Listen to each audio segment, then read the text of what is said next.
Сәлеметсіздер ме оқушылар? Біз енді әрі қарай жалғастырамыз. Жаңа ұлттық бірыңғай тестте тақырып бойынша келетін есептерді қарастырамыз.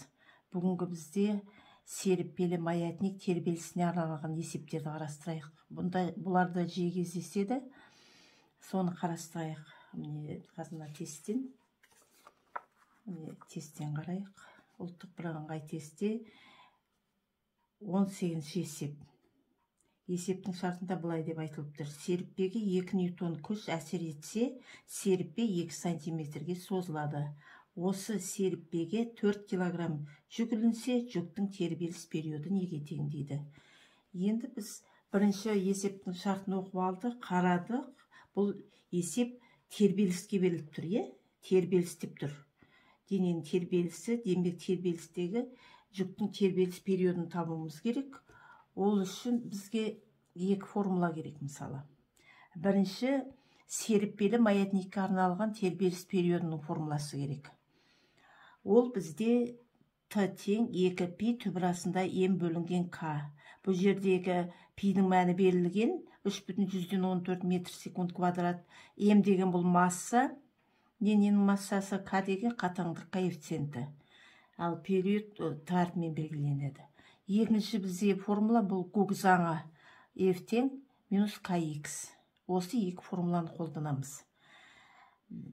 Енді есептің шартын жазып алайық. Серіппеге 2 ньютон күш әсер етеді дейді. Сонда F тең 2 ньютон деп аламыз. Серіппенің созылуы дейді, ол X тең 2 сантиметр. Массасы 4 килограмм. Табу керек периодын. Енді есепті әрі қарай шығару үшін біз бір жүйеге келтіріп аламыз. Сантиметрді метрге айналдырамыз. 2 сантиметрде 0,2 метр бар. Енді қарастайық, жаңа мен айтып кеттім, сабақтың басында екі формуланы қолдануға болады. Тербеліске байланысты. Серіппелі маятникке арналған формула бар периодтың. Міне жазып аламыз. Т тең 2 пи МК. Екінші формула бізде Гук заңын қолданамыз. Серіппе созылған кезде созылу. Бұл жердегі F күш, ол тең болады Kx. К деген қатаңдық коэффициенті, X деген ол серіппенің созылуы.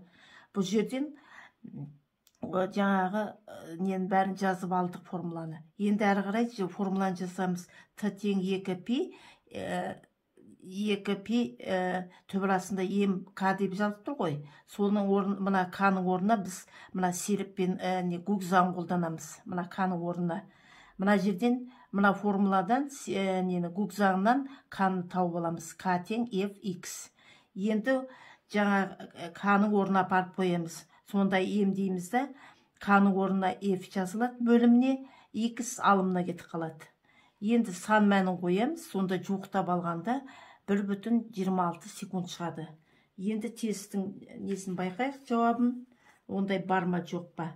Міне қарасаңыздар, С жауабы бар екен. Жуықтап алғанда 1,26 секунд.